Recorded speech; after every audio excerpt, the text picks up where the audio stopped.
किसानों का आंदोलन और उग्र हुआ। दिल्ली कूच कर रहे किसानों की कई जगह पुलिस से भिड़ंत। किसानों पर फिर छोड़े गए आंसू गैस के गोले। पुलिस के साथ किसानों की बातचीत फेल हुई। सिंघू बॉर्डर पर पुलिस ने किसानों को खदेड़ा। आंसू गैस के गोले दागे। हर तरफ अफरा तफरी मची। कृषि कानून के खिलाफ विरोध प्रदर्शन करने के लिए किसान रोहतक से दिल्ली की तरफ आ रहे हैं। किसानों को तितर बितर करने के लिए पुलिस ने पानी की बौछारें की। प्रदर्शनकारी किसान मुरथल तक पहुंच गए हैं। मुरथल से आगे बढ़ने की कोशिश कर रहे हैं। हजारों की संख्या में पुलिस बल मौजूद है और किसानों को रोकने की कोशिश की जा रही है। दिल्ली की ओर किसानों ने कूच किया। सीमाएं सील और सख्ती के बाद दिल्ली गुरुग्राम सीमा पर लंबा जाम लगा। आम लोग परेशान।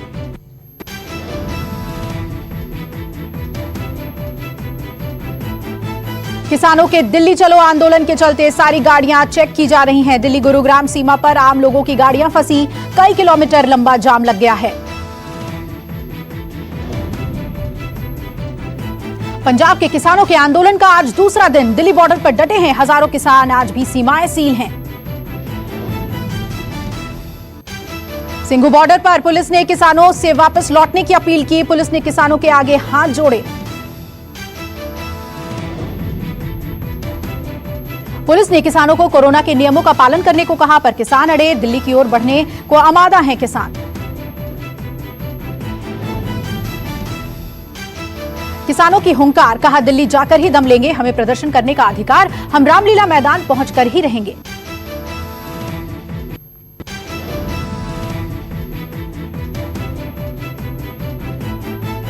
एक किसान ने कहा पुलिस ने बैरिकेड लगाए, बर्बरता कर रही है। ऐसे लग रहा है कि हम किसान नहीं पाकिस्तान और चीन से आए हैं। पानीपत से भी किसान दिल्ली की ओर आगे बढ़े। किसानों ने कहा हर हालत में दिल्ली पहुंचेंगे। हम 6 महीने का राशन लेकर आए हैं। टिकरी बॉर्डर पर भी पुलिस और किसानों में भिड़ंत हुई। बवाल बढ़ा। कई किसानों को हिरासत में लिया गया। किसानों के उग्र प्रदर्शन को देखते हुए एक्शन की तैयारी पर पुलिस। दिल्ली में 9 स्टेडियम को अस्थायी जेल बनाने की तैयारी में पुलिस। प्रशासन से मांगी इजाजत। किसानों का प्रदर्शन देखते हुए मेट्रो यात्रियों की परेशानी बढ़ी। ग्रीन लाइन पर 6 मेट्रो स्टेशन के गेट बंद किए गए।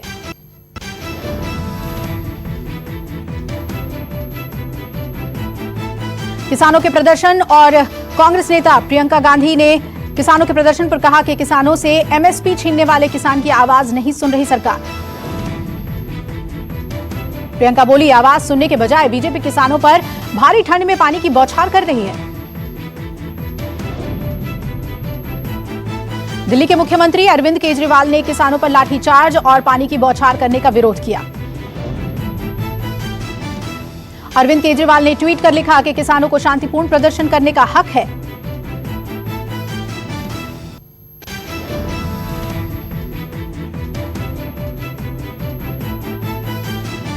लालू प्रसाद यादव की रिहाई पर आज होगा फैसला। रांची की अदालत में जमानत अर्जी पर सुनवाई।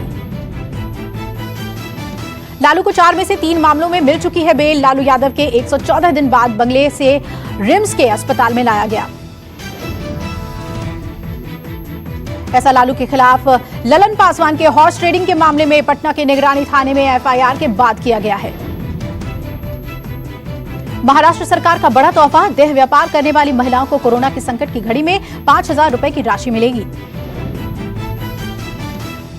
महाराष्ट्र सरकार ऐसी महिलाओं को जिनके बच्चे हैं हर महीने का 2,500 अलग से देगी। सरकार ने इसके लिए जीआर दिया।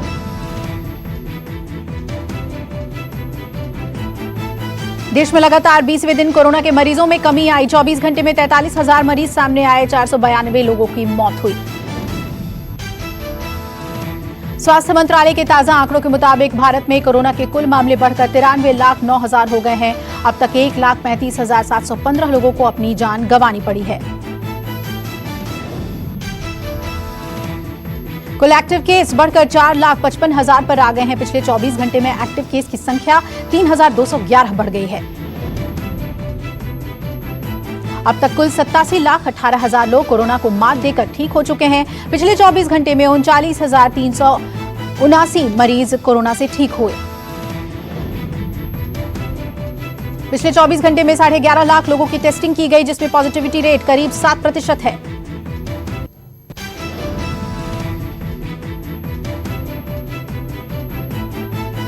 दिल्ली में 12वें दिन कोरोना से होने वाली मौत का आंकड़ा घटा, 24 घंटे में 91 लोगों की मौत हुई।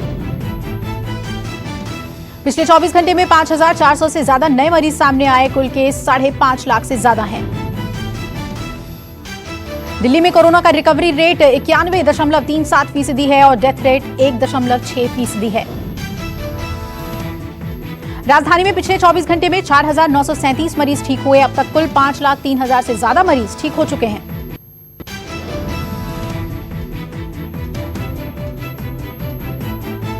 महाराष्ट्र में कोरोना के 24 घंटे में 6,406 नए केस की पुष्टि हुई, 65 की मौत, आंकड़ा 18 लाख के पार पहुंचा। मुंबई में कोरोना से 1,147 नए लोग संक्रमित, 16 की मौत, कुल मरीजों की संख्या 2,79,000 के पार। राजस्थान में कोरोना के 24 घंटे में 3,180 नए केस, 19 मरीजों ने तोड़ा दम, कुल मरीजों की संख्या 2,56,000 के पार हुई। गुजरात में कोरोना का गदर, 1,560 नए मरीजों की पुष्टि, 16 की मौत, 2,03,000 के पार पहुंची मरीजों की संख्या।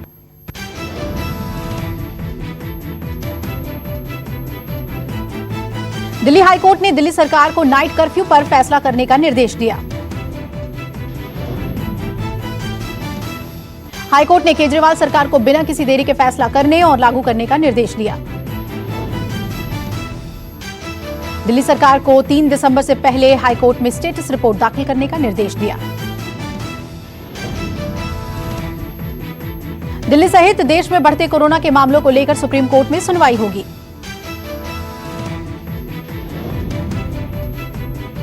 सभी संबंधित राज्यों को कोर्ट को बताना है कि कोरोना की रोकथाम के लिए उन्होंने क्या किया है।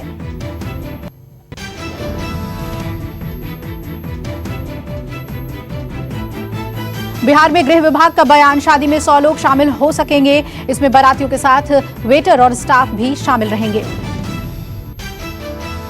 बिहार में सड़क पर बैंड के साथ बारात निकलने की अनुमति नहीं, पटना में चलने वाली गाड़ियों पर यात्रियों की संख्या से आधी होगी। विवाह स्थल पर बैंड बाजा बजा सकेंगे, श्राद्ध में अधिकतम 25 लोग ही शामिल हो सकेंगे। 1 सप्ताह के बाद समीक्षा होगी। यूपी के अपर मुख्य सचिव का बयान, शादियों में डीजे और बैंड बाजा बजाने पर कोई रोक नहीं।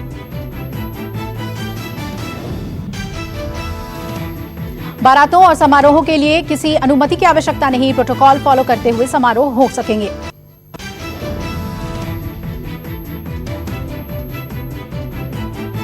दुनिया भर में 24 घंटे में आए 5,40,000 कोरोना केस, करीब 11,000 की मौत, अब तक 2.25 करोड़ लोग संक्रमित। अमेरिका में लगातार 23वें दिन 1 लाख से ज्यादा कोरोना केस सामने आए, 1,300 लोगों ने जान गंवाई, 51 लाख अभी भी संक्रमित। 54 देशों में दूसरी लहर, सितंबर तक हर दिन 3 लाख केस थे और अब रोज 6 लाख से ज्यादा मरीज मिल रहे हैं। पाकिस्तान के बिलावल भुट्टो जरदारी हुए कोरोना संक्रमित, बिलावल ने खुद फोन कर दी जानकारी। रूस ने खोला कोरोना ड्रग प्लांट, राष्ट्रपति पुतिन ने किया उद्घाटन।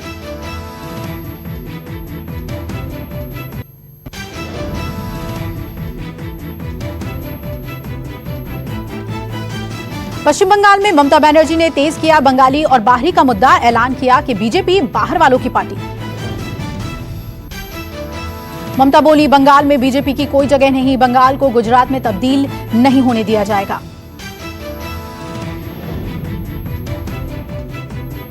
मुख्यमंत्री ममता बनर्जी से नाराज चल रहे परिवहन मंत्री शुभेंदु अधिकारी ने अब दबाव बढ़ाना शुरू कर दिया है।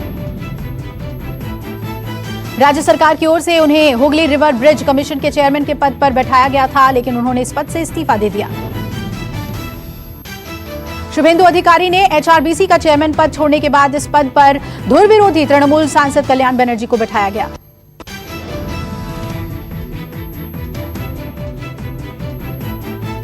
कूच बिहार दक्षिण के तृणमूल विधायक मिहिर गोस्वामी ने पार्टी के सभी पद छोड़ने का औपचारिक ऐलान किया। बीजेपी अध्यक्ष जेपी नड्डा आज ओवैसी के गढ़ हैदराबाद में होंगे, रोड शो के जरिए वोट मांगेंगे। हैदराबाद स्थानीय निकाय चुनाव के लिए बीजेपी के उम्मीदवारों के लिए रोड शो करेंगे। सपा नेता सुनील साजन का बयान, कहा न खाऊंगा और न खाने दूंगा का नारा देने वाले मोदी जी के राज में भारत का बुरा हाल। सपा नेता सुनील साजन बोले, मोदी राज में भारत को एशिया का सबसे भ्रष्टाचार वाले देश होने का तमगा मिला है।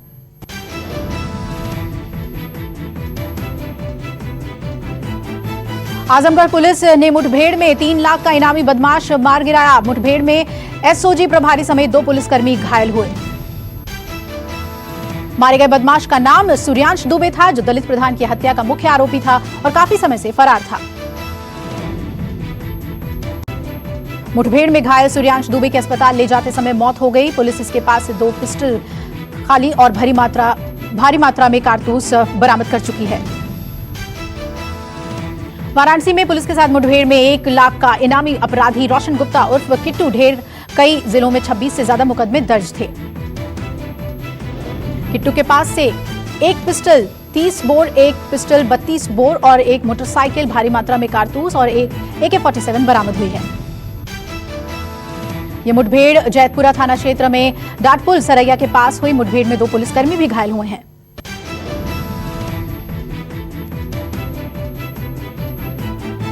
दिल्ली के चांदबाग इलाके में हुई हिंसा मामले में फरार चल रहे 20 आरोपियों की क्राइम ब्रांच ने पहचान कर तस्वीर जारी कर दी है। क्राइम ब्रांच ने लोगों से पहचान की अपील की है। ये सभी लोग सबसे ज्यादा हिंसाग्रस्त इलाके चांदबाग में आगजनी और तोड़फोड़ के बाद से गायब हो गए थे। राजस्थान के सूरतगढ़ टोल प्लाजा कर्मियों की गुंडागर्दी की वीडियो सामने आई है। विधायक जगदीश जांगेड़ के स्टाफ से मारपीट करने का आरोप। टोल कर्मियों ने विधायक के गनमैन और ड्राइवर से की मारपीट। गनमैन की शिकायत पर सिटी थाना में दर्ज हुआ मामला। पुलिस ने 5 टोल कर्मियों को किया गिरफ्तार। सीसीटीवी में कैद मारपीट की घटना। यूपी के रामपुर में शादी समारोह में हर्ष फायरिंग करने पर पिता पुत्र गिरफ्तार। पुलिस ने कब्जे से लाइसेंसी बंदूक और 12 कारतूस बरामद किए।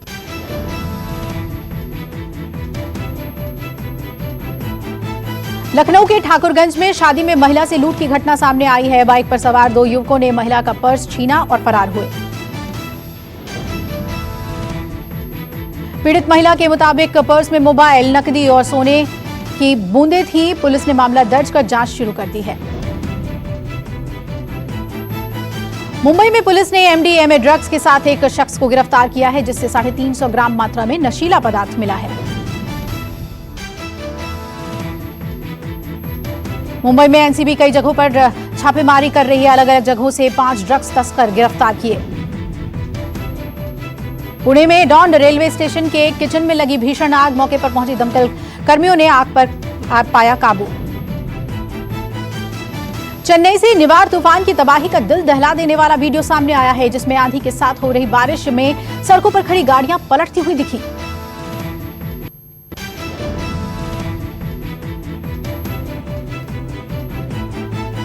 यूपी में सीतापुर हाईवे पर भयानक सड़क हादसा। अनियंत्रित बस डिवाइडर से टकराई, 10 यात्री घायल।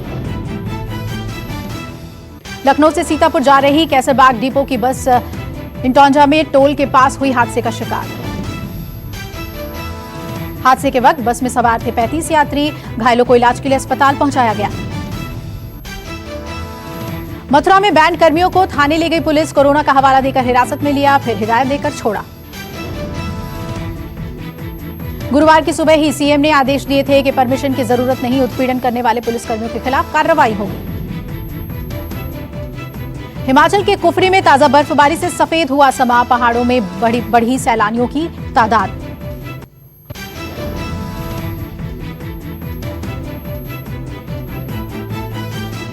ऑस्ट्रेलिया ने भारत के खिलाफ टॉस जीतकर बल्लेबाजी चुना। 3 वनडे की सीरीज का पहला मैच शुरू। भारत और ऑस्ट्रेलिया के बीच सिडनी में पहला वनडे। 3 मैचों की वनडे सीरीज में आमने सामने दोनों टीमें।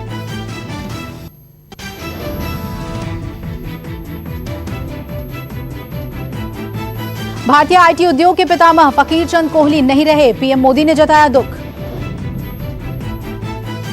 फकीर चंद कोहली का 96 साल की उम्र में निधन। टीसीएस के फाउंडर और पहले सीईओ थे फकीर चंद। भारतीय रिजर्व बैंक के गवर्नर शक्तिकांत दास ने किया दावा, इकोनॉमी में उम्मीद से तेज रिकवरी लेकिन खतरा बरकरार। देश की बेरोजगारी दर बढ़कर 7.8% तक पहुंची। एम्प्लॉयमेंट रेट जून के बाद 36.24% के निचले स्तर पर आया।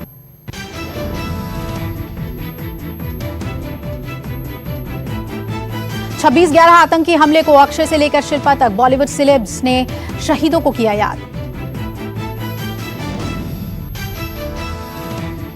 25 साल बाद नाम वही लेकिन स्टार कास्ट नहीं। वरुण धवन के most awaited film coolie number 1 की रिलीज डेट सामने आई। मलयालम फिल्म जलीकट्टू को ऑस्कर में मिली एंट्री। भूमि पेडनेकर की दुर्गामती का trailer release. Web series Mirzapur 2 के रॉबिन ने की वंदना जोशी के साथ शादी। सामने आई प्री वेडिंग सेलिब्रेशन की फोटोज।